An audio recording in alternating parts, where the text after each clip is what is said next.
우리는 자기가 가지고 있는 귀한 것을 지키고 싶어 합니다. 그래서 내게 있는 건강, 내게 있는 가족, 내게 있는 명예, 내게 있는 행복을 지키기 위해서 나름대로 노력하고 최선을 다해서 마지노선을 구축하게 됩니다. 이 마지노선이라고 하는 것은 2차 세계대전 때 이렇게 새겨낸 단어인데 1차 세계대전이 끝난 다음에 프랑스의 국방장관이었던 마지노라고 하는 사람의 발의에 의해서 이 진지가 구축이 되게 됩니다. 그래서 독일을 앞에 두고, 국경을 앞에 두고 이 마지노 장관이 1930년부터 36년까지 6년 동안에 걸쳐서 철저하게 방어 기지를 구축하게 됩니다. 탱크가 오지 못하도록 하기 위해서 아주 철골로 아주 이중으로 이렇게 가로막고 있고요, 보병이 오지 못하게 철조망으로 가로막았습니다. 또 그 뒤로는 직경이 6m 이상 되는 콘크리트 벽을 세웠습니다. 그리고 이 요새를 따라 수킬로미터 정도 계속해서 이 진지를 구축했는데 발전실과 탄약고 그리고 작전실은 전부 지하 70m에다가 다 설치를 했습니다. 통신 설비도 폭탄이 터뜨리면 끈이 끊어지게 되면은, 선이 끊어지면 연락이 못하기 때문에 지하에다 다 매설을 했습니다.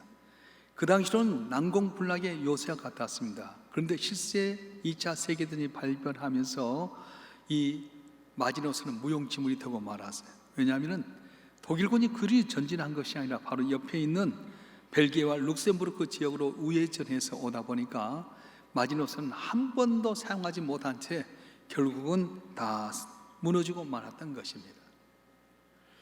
마지노선만 아닙니다. 우리가 이 세상에 살면서 자기를 지키기 위해서 여러 가지 성을 구축합니다. 옛날 트로이 성부터 시작해서 만리장성까지 쌓아봤지만은 나를 안전히 지키는 하나도 없습니다. 9.11 테러 이후에 또 탄저균이라고 하는 이런 세균을 가지고 뿌렸어. 백색균이라고 했는데 이걸 가지고 그 당시 펜타곤이나 국방성에도 침투하게 되고요, 철통같이 백악관이나 또 국회의사들까지 침투하고 말았습니다. 뭔가 지킬 것 같아 지키지 못했어요. 지금 코로나19가 그렇습니다. 코로나19 때문에 온 세상이 긴장하면서 방어 기준을 하고요, 다 열재고, 그런데도 불구하고 잠복되어 있는 코로나를 어떻게 할 수가 없습니다. 최첨단의 과학으로도 지키지 못합니다. 그래서 최고의 힘을 가지고 있는 영국의 수상까지도 코로나에 감염이 될 정도로 내가 지킨다고 해서 지켜진 것이 아니라고 하는 것입니다. 제가 어느 책에서 봤더니 실제인지는 모르겠습니다만 재벌들은 자기를 지키기 위해서 철통같이 방어한답니다. 그래서 벽에다가 이렇게 전자 감응 장치를 해가지고 사람이 와서 담을 딱 넘게 되게 되면 동시에 사이렌이 울리게 되고 불이 딱 켜지면서 경비원들이 착 나오게 되고 개들이 나와서 그 온 사람 막는다는 거예요. 그런데 혹시라도 넘어서 집 안에 들어왔을 경우에 이분들이 어떻게 하냐, 이염 속에 침대에서 딱 단추만 누르면 그 침대째 통째로 쭉 지하로 빠져가지고 차고에 차까지 딱 안전하게 장치가 된다는 거예요.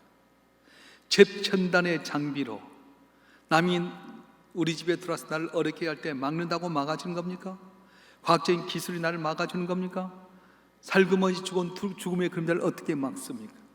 암세포라든가 아니면 어떤 사고를 어떻게 막을 수 있습니까? 나름대로 나를 지켜보지만은 이 세상을 나를 안전하게 지킬 수 있는 건 하나도 없다는 거예요. 누가 나를 지키는 것입니까? 전지전능하신 하나님만이 나를 지키신 분인 줄 믿습니다. 할렐루야. 하나님만이 우리의 피난처가 되시고 보호자가 된다고 성경은 이야기하고 있습니다. 오늘 읽었던 말씀은 순례 여정에 있는 한 성도의 신앙 간증입니다. 본문 말씀을 보게 되면 그가 먼저 질문합니다. 내가 산을 향하여 눈을 들리라 나의 도움이 어디서 올까? 내가 산을 향하여 눈을 들리라 나의 도움이 어디서 올까? 오늘 시편 표지에 보게 되면은 예루살렘 성전을 향한 순례 여정이라고 되어 있는데, 이 순례를 하는 분이 많은 길을 여정을 걸어왔습니다. 많은 난간을 통과해서 여기까지 왔습니다. 그런데 아직도 예루살렘까지 가기는 너무도 길이 멉니다. 누군가 나를 도와줘야 할 텐데 누가 나를 도와줄 것인가? 이 순례길을 여기까지 온 것도 기적이지만 저기까지 가려면 누군가 도와줘야 될 텐데 누가 나를 도와줄 것인가? 산을 향해서 눈을 든다고 했는데 이 산은 어떤 산입니까? 예루살렘이 있는 곳입니다. 이 예루살렘이 있는 곳을 향해서 시온산이라 했고, 이 시온산을 다른 말로 모리아산이라고 이야기합니다. 아브라함이 아들 이삭을 번제로 잡을 때에 있었던 그 잡았던 산이 바로 모리아산인데, 다시 왕이 된 다음에 해발 700m 있는 이 험한 곳에다가 이 성을 쌓았습니다. 그리고 거기다 성전을 세웠고 성전 안에 법궤를 두었습니다. 다시 말하면 이스라엘 백성들은 성전이 있는 곳, 법궤가 자기들을 지켜준다고 생각을 했습니다. 그래서 내가 산을 향하여 눈을 들리라 나의 도움이 어디서 올꼬, 이 말은 예루살렘 성전에 있는 법궤를 바라보면서 과연 내 도움이 어디서 올 것인가를 묻고 있는 것입니다. 산을 향해 눈을 든다고 하는 말은 예루살렘을 바라본다는 뜻이고 성전을 생각한다는 뜻이었습니다. 그런데 이 성도는 눈앞에 보이는 예루살렘 성 너머 끝을 바라봅니다. 어떤 겁니까? 천지 만물을 창조하신 하나님을 바라보고 있었던 것입니다. 나의 도움이 천지를 지으신 여호와에게서라고 했던 것처럼 천지를 지으신 하나님, 여호와 하나님이 나의 도움이 되시고 지켜주시고 보호하신다고 하는 그런 간증이었던 것입니다. 우리에게도 도움의 손길들이 있습니다. 그것이 친구일 수도 있고 부모일 수도 있고 가족일 수 있습니다. 어쨌든 건강이 재물이 나의 도움의 손길이 될 수 있습니다. 그러나 이런 것들 넘어 있는 하나님을 바라봐야 된다는 겁니다. 오직 천지를 지으신 하나님, 그분이 나의 보호자시고 나를 지키는 자시고 나의 목자이심을 알고 어떤 환경 조건 가운데서 흔들리지 말아야 된다고 말씀하고 있는 것입니다. 특별히 오늘 3절 말씀에 보게 되면 여호와께서 너를 실족하지 아니하게 하시며 이렇게 말씀하셨어요. 실족한다는 말은 무슨 말입니까? 발을 헛뛴다는 것입니다. 산을 향해 나갈 때 좁은 비탈길 가다 발을 헛딛게 되면 낭패하게 됩니다. 그 높은 곳에 떨어지게 되면 여태까지 숙였던 건 허사가 될 수밖에 없습니다. 세상에 많은 사람들이 점은 잘합니다. 그런데 발을 헛디뎌서 넘어진 사람들이 얼마나 많이 있습니까? 수많은 사람들이 발을 잘못 디뎌서 질병 때문에, 사건 사고 때문에, 사업의 실패 때문에, 사람들의 모함 때문에 고통당하고 어려운 일을 당할 때가 얼마나 많이 있습니까? 그런데 우리 발을 누가 붙들고 계시냐? 전능하신 하나님이 붙들고 계신다고 말씀하셨습니다. 내 인생의 순례길이 끝날 때까지 하나님께 내 발을 붙드실 줄로 믿습니다. 그런데 이 붙드시고 지키신 하나님은 졸지도 아니하시고 주무시도 아니하신다고 말씀하는 거예요. 성전을 향해 가는 순례자리에 때때로 비싼 돈을 주고 파수꾼을 세웁니다. 왜입니까? 사나운 짐승이 오거나 도적이 오는 것을 방지하기 위해서 이 파수꾼을 써서 자기들이 잠들 때 지키게 만들었어요. 그런데 문제는 너무 피곤하다 보니까 파수꾼마저 졸 때가 있다는 거예요. 그런데 하나님께서는 피곤을 모르시기 때문에 졸지도 아니하시고 주무시도 않는다고 말씀하신 겁니다. 잠은 인간의 허약성과 한계성을 드러내게 됩니다. 너무 연약하기 때문에 인간은 잠을 자지 않고는 견딜 수가 없습니다. 졸아야 됩니다. 어떤 교회 목사님께서 부임하셔서 열심히 목회를 하는 가운데 그 교회에서 이제 사업하시는 집사님 한 분이 어느 날 전화가 왔어요. 목사님 설교를 듣고 있으면 저녁에 잠을 잘 수가 없습니다. 목사님 깜짝 놀라, 아이고, 도대체 무엇의 은혜를 받았으면 저녁에 잠을 자지 못한가? 집사님, 어떤 내용의 은혜를 받아서 잠 못 주무십니까? 그랬더니 이 집사님 하신 말씀이, 목사님 그게 아니라 사업하면 너무 피곤해가지고 교회 갔는데 목사님 설교만 들으면 잠이 잘 온다는 거예요. 설교 시간 1시간 동안 잠을 푹 자다 보니까 저녁에는 잠이 안 온다는 거예요. 여러분도 그러지 않으세요? 모처럼 주일날 교회 나오면서 잠 안 자려고 하는데 너무 피곤하면 설교가 자장가처럼 들려가지고 고개를 끄덕끄덕 할 때가 있어요. 근데 감사한 것은 우리 교회는 이렇게는 안 하더라고요. 뭐가 그러냐고는 안 하고 옳습니다. 피곤하면 그럴 수밖에 없잖아요. 보초가 파서는 위치에서 졸 수 있습니다. 조타수가 항해한 배의 키를 잡고 졸 수가 있습니다. 이동한 병의 보호자가 환자의 머리맡에서 졸 수 있습니다. 그런데 하나님은 졸지도 아니하시고 주무시도 아니하신다고 말씀하는 거예요. 왜요? 피곤치 아니하시고 특별히 우리를 눈동자처럼 사랑하시기 때문에 졸지 아니하신다고 말씀하십니다. 이사야서 49장 15절 16절 말씀 우리 한번 읽어볼까요? 이사야서 49장 15절 16절 말씀 시작. 여인이 어찌 그 젖먹는 자식을 잊겠으며 자기 태에서 난 아들을 긍휼히 여기지 않겠느냐. 그는 혹시 잊을지라도 난 너를 잊지 아니할 것이라. 내가 너를 내 손바닥에 새겼고 너의 성벽이 항상 내 앞에 있나니. 아멘. 하나님은 나를 지극한 관심 가운데 지켜보고 계신다는 거예요. 손바닥에 새겼다는 거예요. 그런데 나를 보고 계시고 사랑한다는 것이 우리들이 아닙니다. 성도들이 아닙니다. 바로 나 한 사람 때문에 하나님은 졸지도 아니하시고 주무시도 아니하시고 지키시고 돌보신다고 말씀하신 거예요. 할렐루야. 그래서 지극한 관심 속에서 나를 지키는데 어디서 지키냐? 오른편에서 지키신다는 겁니다. 여러분, 오른편은 힘의 상징이에요. 여자와 같이 갈 때 남자는 어디에 서냐면 여자의 오른편에 서게 됩니다. 그래서 적이 공격해 올 때 탁 칼을 빼가지고 여자는 손 잡고 척척척척 막자잖아요.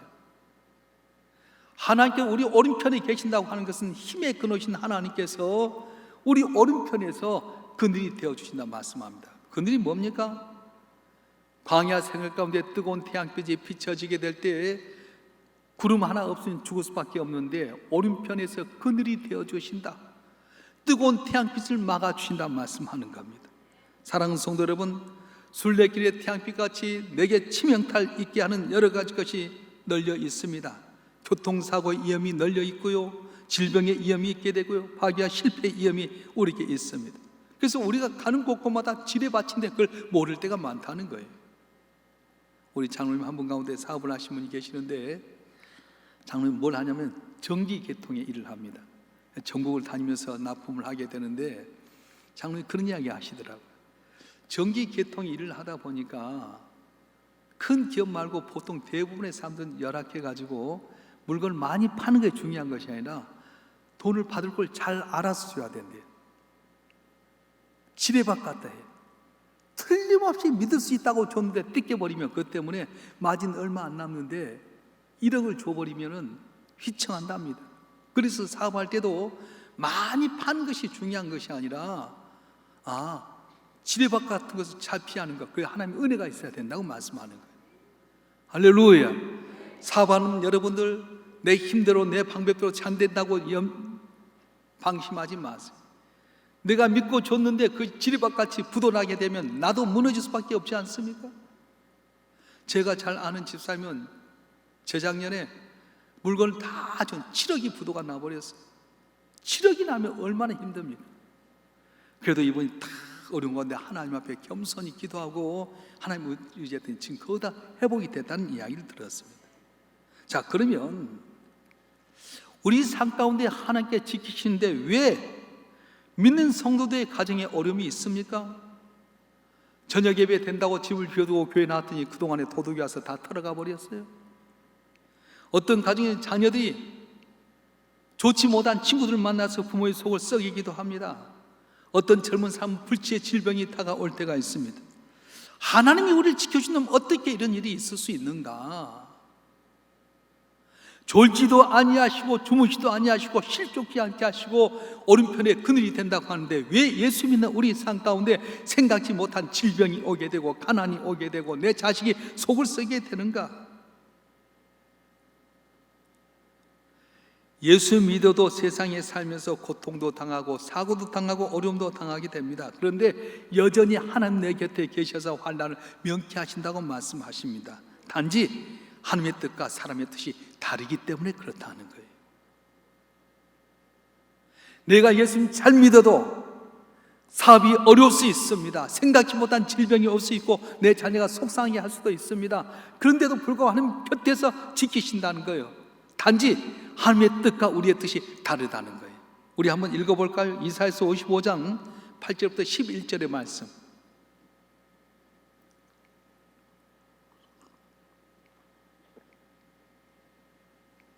이사야서 55장 8절부터 11절의 말씀 한번 읽어보겠습니다. 시작. 이는 내 생각이 너희 생각과 다르며 내 길은 너희 길과 다름이니라. 여호와의 말씀이니라. 이는 하늘이 땅보다 높은 같이 내 길은 너희 길보다 높으며 내 생각은 너희 생각보다 높음이니라. 이는 비와 눈이 하늘로부터 내려서 그리고 되돌아가지 아니하고 땅을 적셔서 소출이 나게 하며 싹이 나게 하여 파종한 자에게는 종자를 주며 먹는 자에게는 양식을 준 것 같이 내 입에서 나가는 말도 이와 같이 헛되이 내게 되돌아오지 아니하고 나의 기뻐하신 뜻을 이루며 내가 보는 일에 형통함이니라. 아멘. 하나님의 생각과 우리 생각이 다르다는 거예요. 비와 눈이 내린다는 걸 뭘 말합니까? 고통이 오는 겁니다. 그런데 우리 성도들에게는 이 고난이 끝나지 않습니다. 땅을 적시고 싹이 나게 해서 소출이 나게 하는데, 파종한 자에게는 종자를 주게 되고 먹는 자에게 식량을 준 것 같이 내가 너에게 명하여 보는 일에 형통케 하리라 말씀하셨어요. 생각해 보십시다. 우리의 사고와 가치관은 항상 육신에 관계된 것만 이야기합니다. 그래서 모든 걸 눈으로 나타나는 걸 판단합니다. 사업이 잘 된다, 직장에서 승진한다, 애들이 형통한다, 그러면 우리는 잘 됐다, 성공했다, 잘 산다고 이야기합니다. 세상적인 명예와 권력을 가지게 되면 출세했다고 합니다. 하나님이 지켜준다 할 때도 꼭 이런 관점에서 보게 됩니다. 내가 한 일마다 잘 되면 하나님 나를 지켜주다 하고요, 내가 있는 걸 잃어버리면 하나님 날 안 지켜준다고 말씀하는 거예요. 정말 그럴까요? 성경은 우리 육신보다도 내 영혼에 대해서 온 천하보다도 귀한 그 영혼이다, 그렇게 말씀하는 겁니다. 내 영혼이 잘된까지 범사에 잘되기를 원한다고 하는 것처럼 여러분 교회에 나온 이유는 영혼이 잘되기 위해서 나온 거예요. 할렐루야. 하나님의 관심은 언제나 우리의 영혼에 대해서, 믿음에 대해서 관심을 갖고 있는 거예요. 그래서 본문에도 내 영혼을 지키신다고 말씀하셨습니다.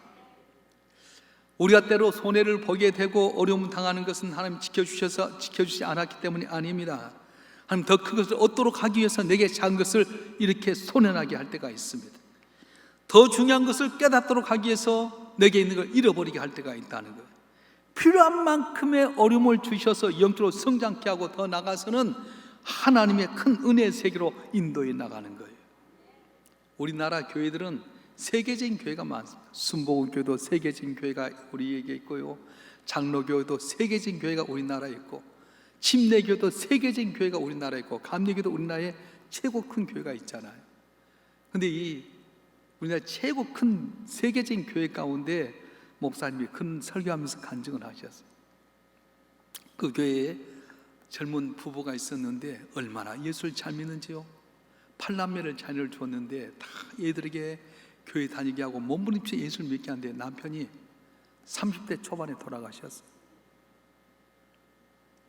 여자 혼자서 8년만을 키우니 얼마나 힘듭니까? 이리에도 안 되고 저리에도 안 되고 국수도 끓여먹지 못하고 수제비도 끓여먹지 못한 상태가 되다 보니까 제일 큰 딸이 어느 날 방에다 못 매달아 자살해버렸어요. 그리고 좀 세월이 지나서 남동생이 밥 먹다가 엄마 잠깐 나갔다 오겠다고, 그럼 나갔다 싸늘한 시체로 돌아와서 사고가 나가죠. 예수 믿으면 잘 된다고 하더니 아버지 일찍 돌아가셨지요. 큰언니 자살했죠. 남동생 나갔다 사고로 죽었지요. 그래서 살아보려고 믿음 생활하면서 구멍가게를 하는데 구멍가게는 안 되고, 그런 가운데 이상으로 생각했던 남자를 만나게 됩니다. 서로 사랑하다 알콩달콩 하면서 결혼 날짜를 정했는데 막상 결혼 날짜가 다가오니까 이 남자가 헤어지자는 거예요. 왜냐? 다른 여자가 생겼다는 거예요. 그래서 이분이 당회장 목사님께 편지를 썼어요. 목사님, 예수 믿으면 잘 된다더니, 예수 믿으면 축복받는다더니, 그렇게 엄마 아버지 우리 모두가 몸부림치면서 믿음 생활하는데 아버지 젊은 나이에 돌아가시고 언니 자살하게 되고 남동생은 나가서 사고로 싸늘한 시체로 돌아오고, 열심히 산데 구멍가기도 안 되고 사랑하는 사람과 결혼하려는데 배신당해서 이렇게 되게 되고, 난 믿음에 대해서 회의가 듭니다. 목사님 답해달라고. 어떻게 합니까? 하나님 말씀이 진짜입니까? 거짓입니까? 답을 해달라고. 목사님이 편지를 받았는데 아찔하더래요. 너무 어려운 답이어서 하나님께 물었다면, 하나님, 예수 잘 믿으면 복 준다더니 이런 가정이 어디 있습니까? 대충 믿었다면 모르지만 내가 아는 이 집은 이렇게 잘 믿는데 남편이 젊은 나이에 죽게 되고, 큰딸이 자살하게 되고, 아들이 나가서 사고 죽게 되게 되고, 장사하려고 하는데도 장사도 안 되고, 가난하고, 사랑하는 사람이 배반당해서 결혼도 못하고 믿음의 해이가 든다는데 하나님 뭐라고 말해야 되겠습니까? 근데 하나님께 응답을 딱 주시더래요. 너 욥의 사건 알지 않냐? 욥의 10남매의 자녀가 하나님께 제단을 쌓아 예배드리다가 몰살당했는데 내가 있냐? 마귀가 있지 않느냐? 욥에게 그렇게 많은 재산을 한순간에 약탈당했는데 내가 있냐? 마귀가 있지 않느냐? 욥이 생각지 않게끔 몸에 악창이 돋아서 기아장으로 몸을 긁을 만큼 어렵게 된 거 내가 있냐? 마귀가 있지 않느냐? 욥의 아내가 당신 믿는 하나님 저주하고 주라 떠나버린 거 내가 시켰냐? 마귀가 있지 않느냐? 나중에 욥이 고난의 과정을 지나고 나서 갑절의 복을 줬는데 그 마귀가 줬냐? 내가 줬지 않느냐? 너는 이야기해라. 그 가정에 하나님이 이렇게 한 것이 아니라 조상 때부터 왔던 귀신이 사탄의 역사였기 때문에 사탄의 권세를 물리치게끔 네가 권면하고 기도해 주라 그러더라고요. 그래서 목사님 전화했대요. 사랑은 자매야. 그 마음을 알겠는데 당신네 집에서는 조상 때부터 묻어왔던 귀신이 있다. 기름때가 잔뜩 찌게 되면 닦아도 안 닦아지는 것처럼 딱 귀신이 자랐고 있는데 목사님 불러갖고 예배 드려라. 일반적인 예배 드리지 말고 귀신을 쫓아내는 예배를 드려라. 마귀들과 싸울지라 제약벗은 형제요. 마귀를 쫓아내는 찬송하고 마귀를 쫓아내는 기도해라. 나사렛 예수 명하며 물러간다 했다. 그래서 예수님께서 2명씩 70인 전도들을 받을 때 이들이 나가서 뭐라고 말합니까? 주님 주의 이름으로 귀신이 쫓아가고 병자가 낫더이다 고백했던 것처럼 나사렛 예수의 이름으로 귀신을 쫓아내야 된다. 그리고 한두 번 해서는 안 된다. 나사렛 예수라고 하는 무기를 찔르면 마귀가 가만히 있다가 조금 뜨썩 하다가 계속 하면 물러나게 되듯이 한두 번 한 것이 계속 한 달, 2달 계속 해라. 그리고 다음 주에 내게 와라. 내가 기도해 줄게. 그래서 이 아가씨가 목사님 말씀대로 그 다음에 가서 안수기도 받고 교구장과 구역장과 조장을 불러서 매번 예배를 드렸어요. 2개월 만에 문제가 해결되어 버린 거예요. 할렐루야. 여러분 가운데 예수 잘 믿어서 구원받지만 구원받으로 끝나서는 안 됩니다. 나사렛 예수의 이름을 명하여서 귀신이 쫓아가게끔 명령해야 된다는 거예요. 나사렛 예수 명하노니 더럽고 추악한 병마야 물러갈지어다. 가난아 물러갈지어다. 질병아 물러갈지어다. 저주야 물러갈지어다. 명령하면 사단 물러가게 돼 있다는 거예요. 근데 우리는 쪼잔하게 물러가게 도와주시옵소서. 주님은 예수를 십자가에 못 박기까지 희생하셔서 다 주셨어요. 이몽룡이 암행어사 마표를 딱 들고 있으면 보이지 않는 거 다 지키는 것처럼 암행어사 출두하면 나가서 딱 다 나오듯이 여러분 한 분 한 분에게 권세를 주셨다는 거예요. 그래서 여러분 몸부림쳐도 가난해서 못 벗어납니까? 질병에서 허우적거리고 있습니까? 여러분 자녀가 곤란하게 하고 힘들게 만듭니까? 오늘부터 나사렛 예수의 이름으로 명해서 귀신의 역사가 물러나길 바랍니다. 나사렛 예수 명하면 가난도 물러갈 줄 믿습니다. 나사렛 예수 명하면 저주도 사라질 줄 믿습니다.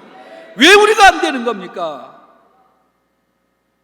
사람 의지하고 인간의 방법 별것 해봐요. 나가지를 않는 거예요. 교회는 영적인 복을 받기 위해서 나왔어요. 나사렛 예수라고 하는 이름을 붙들고 나가게 되면 은과 금은 내게 없거니와 나사렛 예수를 명하노니 일어나 걸으라. 뭐라고 써요? 나사렛 예수 명하노니 일어나 걸으라 할 때 앉으면 걷잖아요. 기머리 대고 말 못하게 하는 귀신아 나와라니까 나왔잖아요. 왜 우리가 능력을 잃어버렸습니까? 나사렛 예수를 명하게 되게 되면 불꽃 같은 눈동자로 나를 지키고 계신 하나님께서 우리의 주님께서 귀신이 물러가게 할 줄 믿습니다. 맹인과 풀려질 줄 믿습니다. 형통할 줄 믿습니다. 동물들 가운데 기린은 상당히 커서 새끼를 낳을 때 2m 이상에서 뚝 새끼를 떨어뜨린대요. 그럼 생각해보면 사람도 이렇게 몇 센치에서만 떨어져도 아주 어긋날 텐데 2m 이상 된 거 새끼를 하면 툭 떨어지면 등부터 딱 떨어지는데 꼼틀꼼틀 일어나요. 그러면 일어나면 이 어미가 와서 바로 툭 찬대요. 살살 참고다 툭 치면 여기서 툭 떨어진대. 이제 막 태어난 이 기린이 뭘 할 수 있겠어요? 걸으려고 막 꼼틀꼼틀하고 일어나려면 또 발로 툭 쳐, 툭 떨어진 거예요. 또 일어나면 또 툭 찬답니다. 동물학자 왜 저런가? 왜 기른 다른 동물처럼 나오면 막 혀로 핥아갖고 이제 감성도 벗겨주고 좀 키워야 될 텐데 태어나자마자 이렇게 발로 차는가? 봤더니요, 이유가 있었어요. 기린은 초식 동물이잖아요. 물이 지어 사는데 어떤 사나운 동물이 오게 되면 제일 먼저 딱 일어나 뛰어야 될 텐데 새끼라고 봐주는 거 없다는 거예요. 그래서 어머니 최대의 사랑은 이 기린으로 하여금 일어나 걸을 수 있게끔 발로 툭 차가지고 일어날 수 있는 훈련을 시켰다는 거예요. 할렐루야. 그렇습니다. 우리에게 있는 고난은 고난이 아닙니다. 주님께서 욥기서를 통해서 우리에게 주신 말씀은 그가 나의 갈 길 아나니까 나를 단련하신 후에는 내가 순금같이 되어 나오리라 말씀하셨어요. 고난이 있습니까? 눈물이 있습니까? 가난에서 벗어나지 못합니까? 질병에서 헤어나지 못합니까? 염려하지 마세요.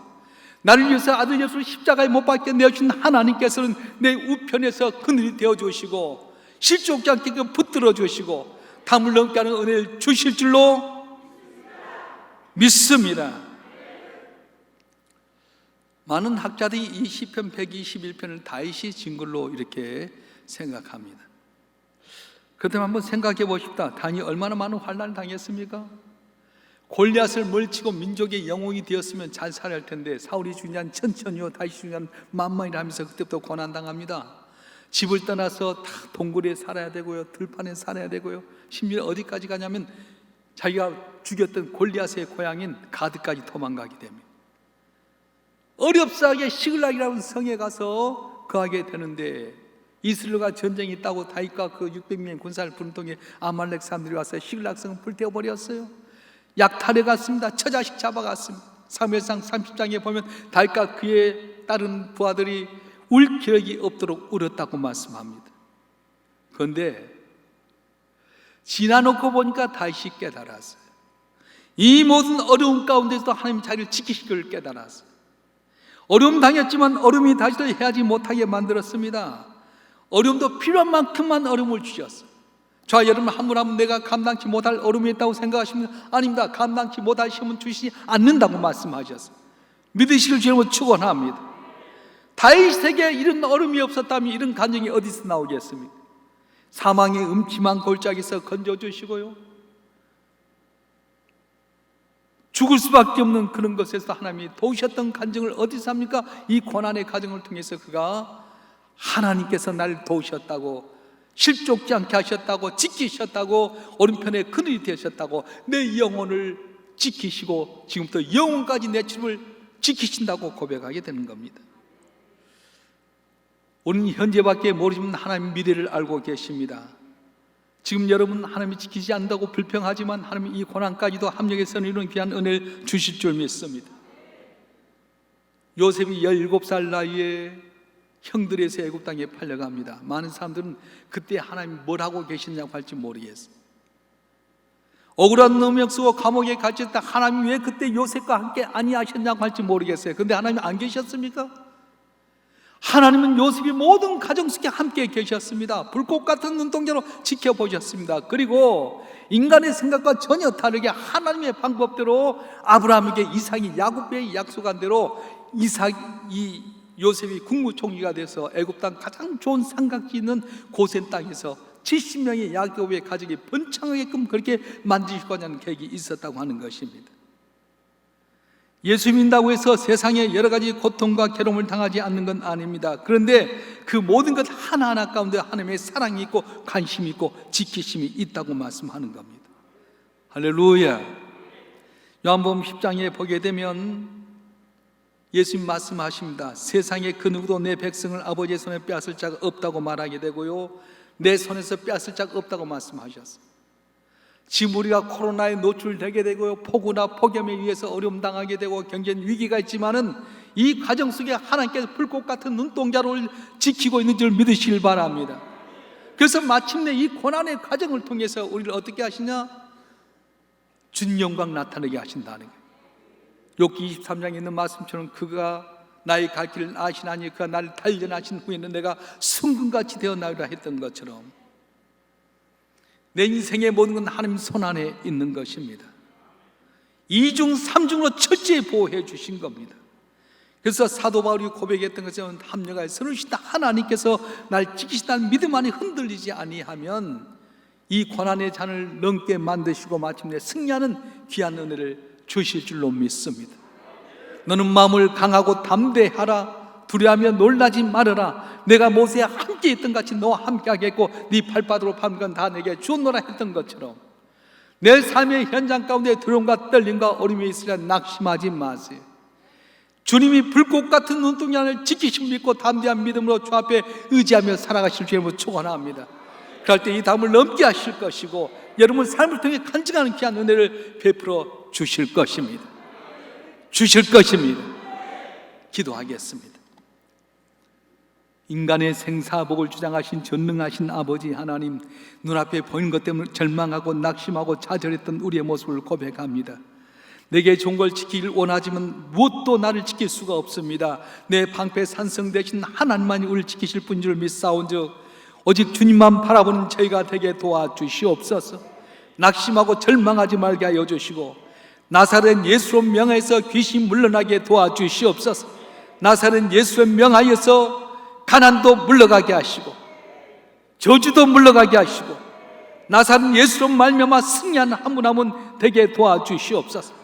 나사렛 예수 명하노니 더럽고 추악한 병마야 흑암의 권세야 저주야 불행아 가난아 물러갈지어다 물러갈지어다 내 믿음대로 될지어다. 우리 모두가 승리하게 하여 주시고 진명발 같은 한 분 한 분 될 수 있도록 은혜를 베풀어 주시옵소서. 우리 주 예수 그리스도 이름으로 감사하며 기도하옵나이다. 아멘.